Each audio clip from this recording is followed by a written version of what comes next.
अस्सलाम वालेकुम। हम सूरह वैल की सूरह हुमज़ा की अगली दो आयतें तीसरी और चौथी दूसरी और तीसरी आयत हम देखेंगे, इसका तर्जुमा कैसे होगा। तो अल्लज़ी, ये वैल जो दोज़ख का एक पूरा एरिया है, पूरा इलाका है, वैल, उस वैल में जाने वालों में एक तो वो हुमज़ा और लुमज़ा, दूसरों के ऐप टटोलने वाले और ताने देने वाले और दूसरों की चुगलखोरियाँ करने वाले, उनके लिए दोज़ख के उस वैल के अंदर उनको जाना है। और किन को जाना है? उनको जाना है अल्लज़ी, जो या जिसने जमा, ये फेल माजी है, पास्ट है, एक आदमी का, जमा किया, उसने जमा किया। वो उसने, ये जिसने ऑलरेडी आ चुका है तो हम उसने नहीं लिखेंगे।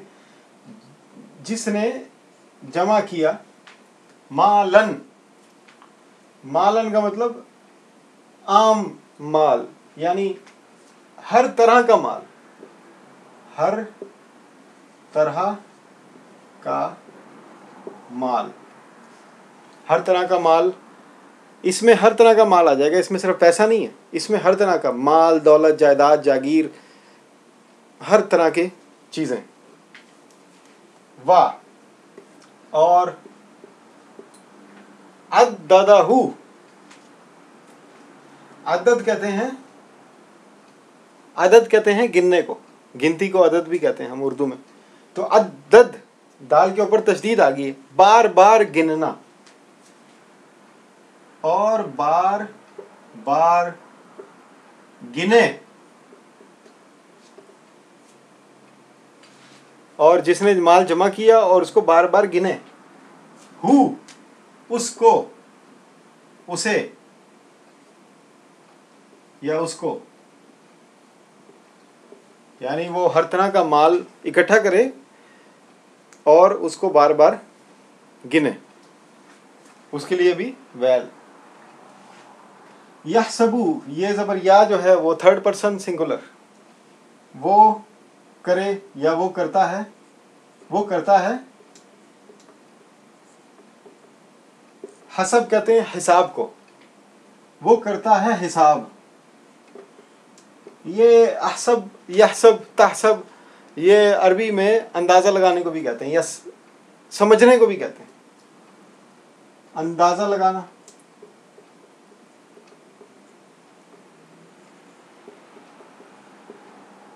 समझना, समझना यानी कि मेरी अंडरस्टैंडिंग को भी अहसब कहते हैं कि मैं ये समझता हूँ, अना अहसब, मैं ये समझता हूँ कि ये ऐसे है, तो अना अहसब भी कहते हैं। अना अहसब हादा ज़ई किदा, कि ये चीज़ ऐसे है मेरे ख्याल में, तो मेरा ख्याल, मेरा हिसाब, मेरा अंदाज़ा, उसके लिए या अहसब आता है। तो यहसब वो हिसाब करता है, वो अंदाज़ा लगाता है, वो समझता है, वो ये उसकी अंडरस्टैंडिंग ये है। अन, अन का मतलब के, काफ ज़ेर है के, ये अगर इन होता तो अगर, अन है तो के। मालहू, माल, माल, माल का मतलब माल, हु, उसका, उसका थर्ड पर्सन का। अखलादा, जैसे अतअमा, उसने खिलाया, अखलदा, उसने, ये खुल्द जन्नत को भी कहते हैं। खुल्द का मतलब है हमेशा, तो फॉर एवर, तो क्योंकि खालिदीना फीहा, वो हमेशा जन्नत में रहेंगे। जहन्नम के लिए भी क्या, खालिदीना फीहा, वो हमेशा जहन्नम में रहेंगे। तो खालिद ऐसे बंदे को कहते हैं, तो वो जो हमेशा ज़िंदा रहे, और खालिदा ऐसी बंदी को कहते हैं जो कि हमेशा ज़िंदा रहे। क्योंकि खुल्द भी जन्नत को कहते हैं, इसीलिए खालिद का एक मतलब ये भी है कि जो जन्नत में हमेशा ज़िंदा रहे, और खालिदा का मतलब जो जन्नत में हमेशा ज़िंदा रहे औरत। तो यहाँ पे जो अखलद है कि अखलदा उसको ज़िंदा रखेगा, उसको दवाम बख्श देगा, उसको हमेशा की ज़िंदगी दे देगा, उसको हमेशा कायम रखेगा।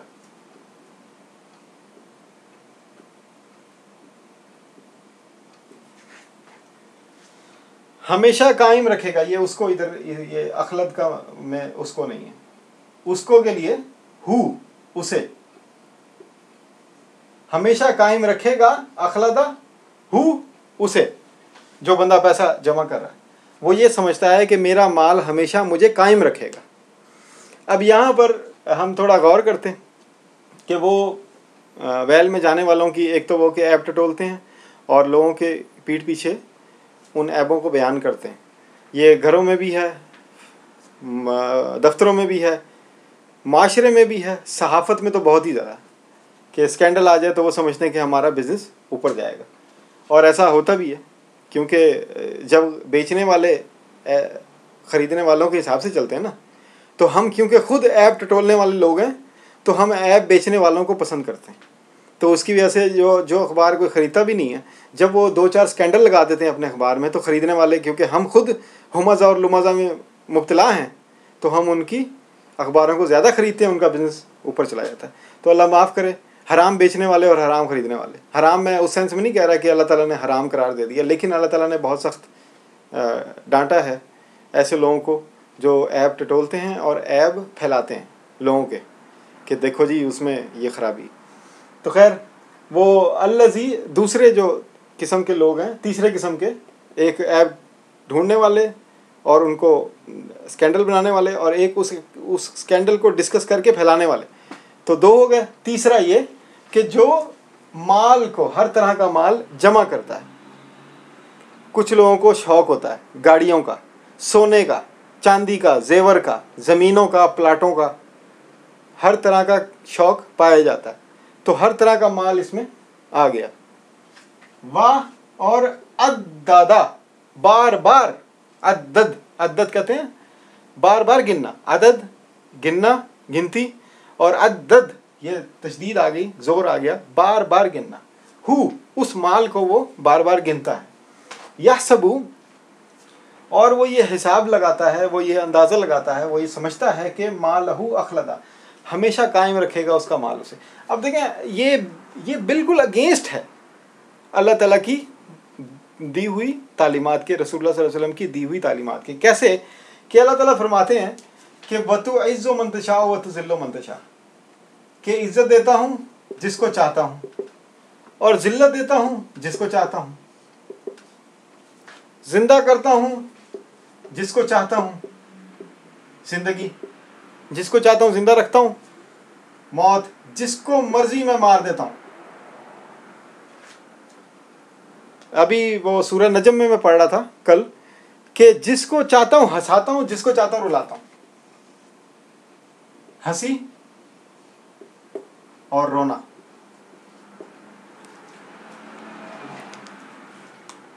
तो अल्लाह ताला ही हमें हंसा रहा है, अल्लाह ताला ही हमें रुला रहा है, अल्लाह ताला ही हमें ज़िंदा रखे हुए, अल्लाह ताला ही हमें मार रहा है, अल्लाह ताला हमें खिला रहा है, अल्लाह ताला हमें भूखा रख रहा है, अल्लाह ताला हमें सुला रहा है। आप देखें कि अल्लाह ताला अगर हमें नींद ना दे, दुनिया की कोई ताकत हमें नहीं सुला सकती, सुला ही नहीं सकती।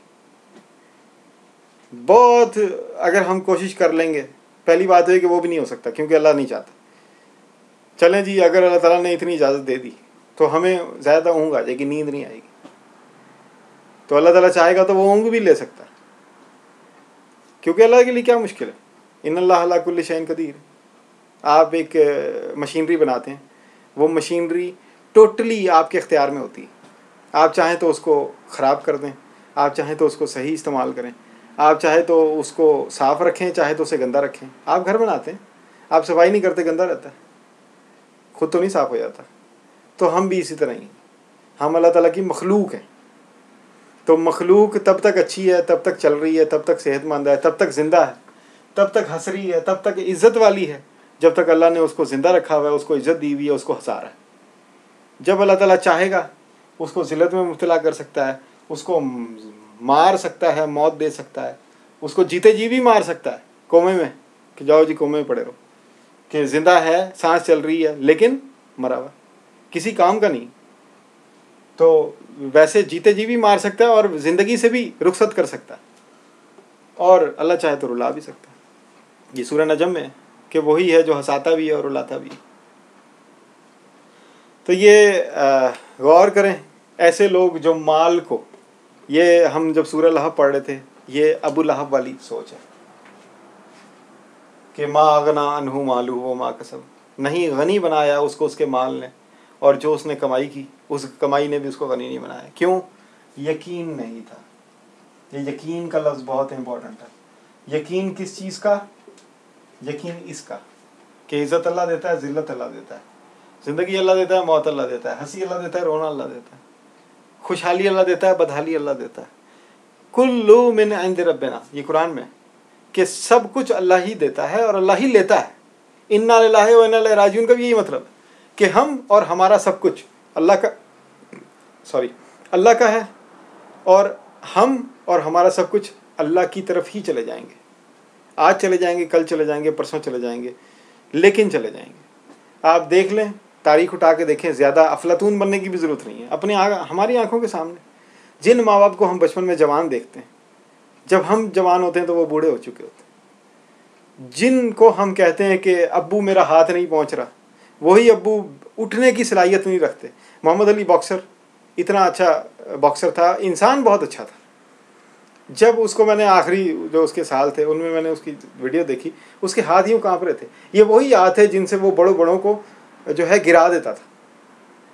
अल्लाह ताला ने ताकत इतनी ताकत दी थी कि उसका पंच जो है बहुत ताकतवर था, और वही पंच मारने वाले हाथ जो हैं उसके यूं यूं कांपते थे। ये ताकत किसने दी थी? अल्लाह ने दी थी। वो इस बात का बरमला इजहार करता था, मुसलमान था, बहुत अच्छा इंसान था, बहुत अच्छा मुसलमान था, अल्लाह ताला उसकी मग़फ़िरत करे। ऐसी हमारे सामने बेशुमार मिसालें, अगर हम सीखना चाहें तो। अगर हम ना सीखना चाहें तो फिर तो दीवाने वाली बात है कि दीवाने को आप पूरी फिल्म दिखा दें, उसको समझ ही नहीं आएगी कि क्या है।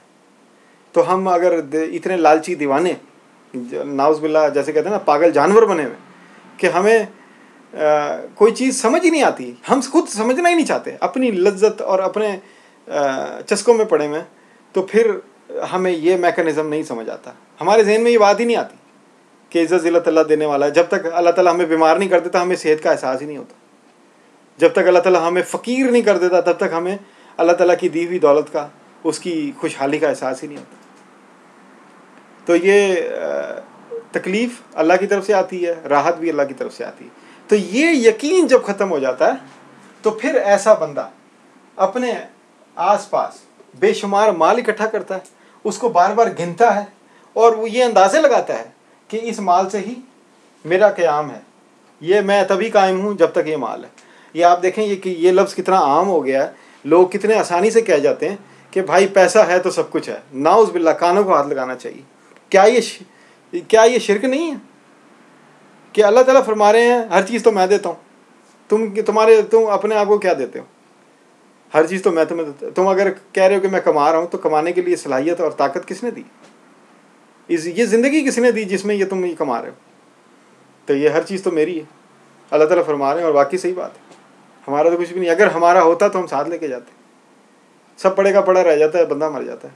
मेरे वाले साहब का इंतकाल हुआ, चाय बना के किचन से बाथरूम में गए, बाहर निकले और बाहर निकल के चारपाई पे बैठे, वहीं पे हार्ट अटैक हुआ, इंतकाल हो गया। तो वो चाय उन्होंने अपने लिए बनाई थी, वो चाय भी छोड़ के चले गए। तो ऐसे बेशुमार वाक़यात आप देखें, बेशुमार वाक़यात, कारोबार छोड़ के जा रहे हैं, औलादें छोड़ के जा रहे हैं, घर छोड़ के जा रहे हैं, जो घर खड़े होकर अपने हाथों से बनवाते हैं, एक एक पाई का हिसाब लेते हैं मज़दूरों से, ठेकेदारों से, वो सारे का सारा वहीं छोड़ के चले जाते हैं। अपनी आंखों के सामने ये सब हो रहा है।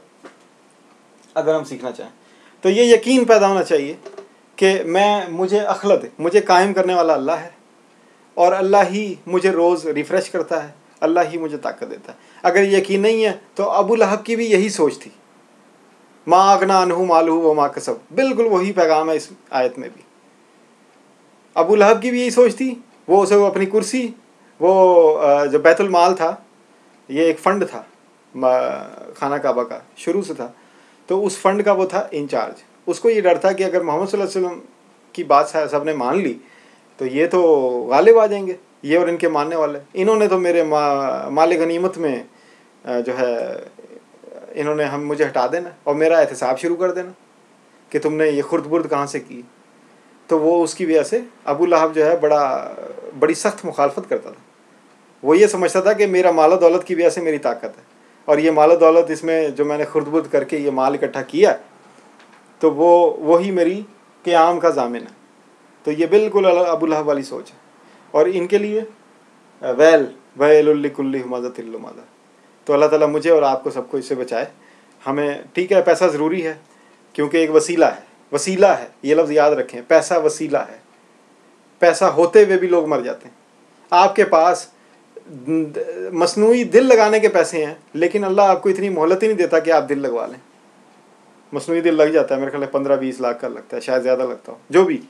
तो लेकिन आपके पास इतने भी मोहलत नहीं मिलती। उसी वक्त हार्ट अटैक होता है, कार्डियो रेस्पिरेटरी अरेस्ट हो जाता है, उसी वक्त खड़े खड़े मर जाएंगे। अस्पताल तक जाने की मोहलत नहीं मिलेगी। ऐसा होता है, पैसा पड़ेगा पड़ा रह जाता है, लेकिन बंदा कर कुछ नहीं सकता। चलें ठीक है, आप इस पर गौर करें। इंशाल्लाह अगली वीडियोस में अगली आयत देखेंगे। शुक्रिया।